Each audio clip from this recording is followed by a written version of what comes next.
Welcome to Fantasy Football Today in 5. It's Tuesday morning, and I'm Chris Towers here with Dan Schneider to talk about Monday Night Football and to preview the Week 6 waiver wire. We'll start with three big questions from Monday night's game, and we've got to start with the biggest name, maybe the best quarterback in the NFL. Maybe I'm getting ahead of myself, but Lamar Jackson, 442 yards and 4 touchdowns.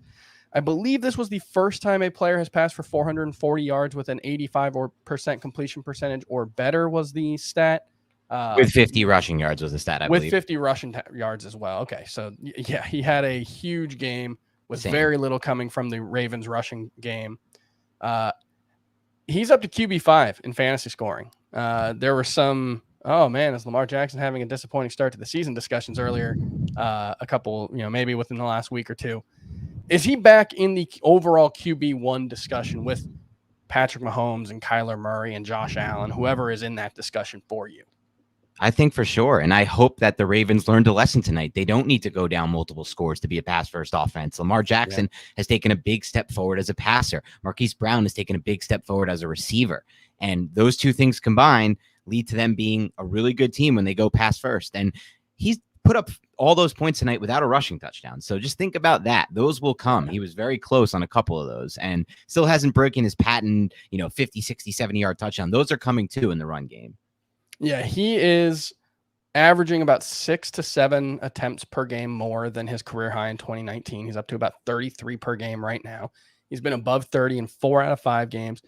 He was averaging 8.7 yards per attempt coming into tonight when he passed for 442 yards on 43 pass attempts. He is having an absolutely outrageous season. And I said before this game, if Marquise Brown hadn't dropped those 3 touchdowns, we would be talking about the leap Lamar Jackson has made as a passer. Well, we need to have that discussion. He is having an absolutely ridiculous start to the season with very little help from the running game. We'll stick with the Ravens for the next 2 questions about Monday Night Football because it was such a big game for them, although I do want to note how good Jonathan Taylor was in this one, 170 yards and 2 touchdowns. A lot of it came on one big screen pass, but starting to think Jonathan Taylor may be like a Saquon Barkley type where you might have to live through a stretch where he goes like 35 carries, averaging 2.8 or 3.0 yards per carry before he breaks a big play, but the big play is going to come eventually. So don't panic about the slow start he got off to. Where do Mark Andrews and Marquise Brown rank at their respective positions rest of season? Both had 2 touchdowns. Mark Andrews, I believe, had the 4th highest fantasy total for a tight end in a game of all time with his 11 catches, 147 yards, and 2 touchdowns. A historic game for him.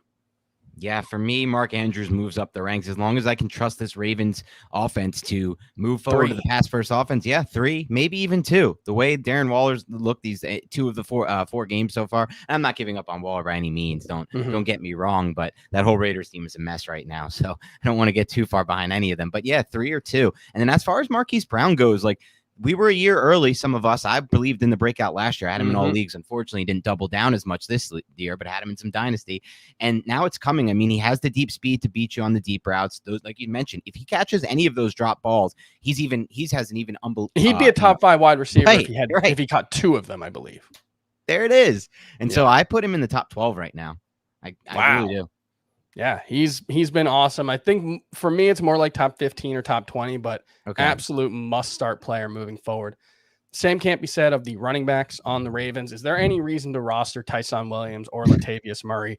If you need help, there's been, I believe, 14 to 16 running back changes since week 1 already due to either injury or underperformance. Could you drop them if you need Darrell Williams or Devontae Booker?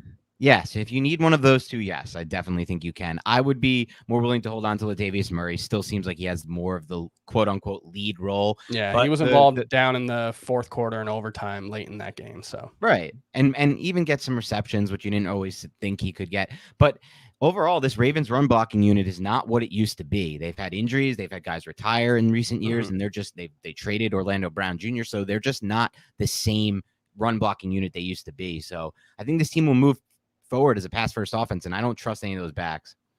I think that makes sense. Who would you rather have? Moving over to waiver wires, we'll have the full waiver wire show on Fantasy Football Today in the main feed on Tuesday morning. But who would you rather have, Darrell Williams or Devontae Booker?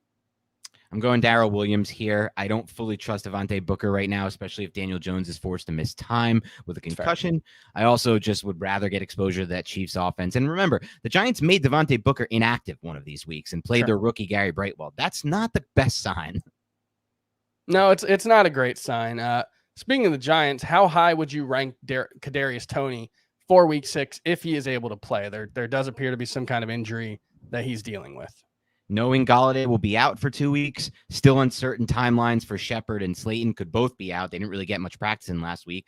The Giants simply ran their passing game through Toney. So I think he can be safely played as a top 36 receiver with upside, depending on if Daniel Jones plays. But you even saw it with Mike Glennon. He put up some yards in that second half with Glennon as well. 10 catches for 189. That's incredible. And real quick, I know you've got an obvious answer to this one. David Njoku or Hunter Henry if you need a tight end for. Well, my obvious answer may be different than yours. I like Hunter Henry and the rapport he's developing with Mac. I think David Njoku, he's not going to be consistent because it's primarily a downfield role for the Browns, but I've really liked what we've seen. He looks healthy. He's got 2 big games so far. I think David Njoku is the upside play at tight end on waivers this week. He's probably going to have 3 catches for 20 yards, and even the 3 catches might be a little too high, but I have faith that there's upside there, and if he hits, he's going to help you win a week. So that'll do it for today's episode of Fantasy Football Today in 5. We'll see you back here tomorrow. Thanks.